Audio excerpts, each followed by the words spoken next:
And he walks past and just throws his mantle over Elisha's shoulders. It's kind of an interesting picture, really. And you can imagine Elisha's like, whoa. And they have this conversation, and Elisha pledges that he will go with him, but first wants to go and kiss his mother and father goodbye. And Elijah gives him a kind of snarky response. Now it's not really clear in the scripture if he does go back to kiss the mother and father goodbye. It doesn't really say that. What it says is, he took the oxen and slaughtered them, took the plow and made a fire and roasted the oxen and fed the people, and then followed Elijah. And so what he has done is he cut off his livelihood completely. And there's no turning back because the plow is gone, the oxen are gone, and he has pledged his life to the work of God. Powerful stuff, to be sure. Now, in Jesus' case, who knows what Elijah has said to him up there on that mountain? But when he comes down, the first thing he does is he sets his face to Jerusalem, we're told. Because the time is coming when he will be raised up. And we know that to mean the ascension, which means crucifixion, resurrection, working with his people for 40 days, and then ascending, returning to God. We know, too, that Elijah was lifted up, right? And was out of sight. So there's this wonderful similarity between the two of them in this moment of time. And so he sets his face to Jerusalem and goes through a Samaritan-held area. And they try to share the news with the Samaritans, and they're not having it. Because for the Samaritans, the center point of their religious belief and life is not Jerusalem. So the fact that this teacher is going to Jerusalem kind of irritates them a little bit, and they're not having it. And so Jesus' followers want to rain down fire, which is something Elijah also did, upon the people. But Jesus says, no, that is not what I'm about. And he sets his face to Jerusalem. He is single-minded in this journey. Well, then we have a couple of folks who decide they want to follow him. And again, snarky responses, right? Let the dead bury their dead, all of this stuff. Leaves us kind of wondering, what is going on? Well, there is a phenomenon out in the world of religion of ministry fatigue, right? You get to a point where you can't do it anymore. And part of me wonders if Jesus is just plain tired. He's been teaching, he's been preaching, he's been working and being with people for all this time, and his disciples still don't seem to get it. The people who want to follow him still don't seem to get it. And he knows what lies ahead, and he is focused on what lies ahead. In fact, he uses the image of a plow. Now, I have never worked a plow. I don't know anything about it. But I do sew. I do quilting. And I know that when I set my sights on a sewing project, if I look away, it's problematic. So I understand the thing about having focus. I get it. And so, Jesus is dealing here with the need to focus.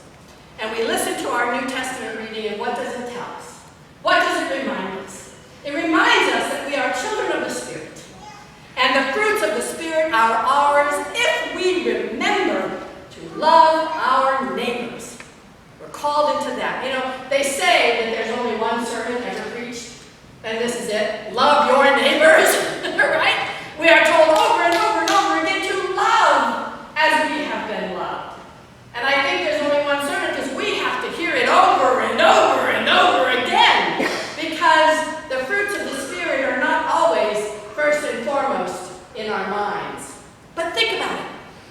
Think about what it would be like if every human being really acted and treated one another like neighbors. If we really saw in the face of everyone around us the face of God, the face of Christ. Think about what it would be like. Jesus mentions that the Son of Man has no place to lay his head. He's homeless, in effect, unless and until we make room in our hearts. When we make it our job to carry the work of Jesus on, then Jesus has a home in the midst of our ability to love. Imagine for just a moment if everyone did that. Think about it in terms of our government. If the Senate and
She practices everywhere she goes, sometimes in my living room off the couch, which is somewhat a little scary.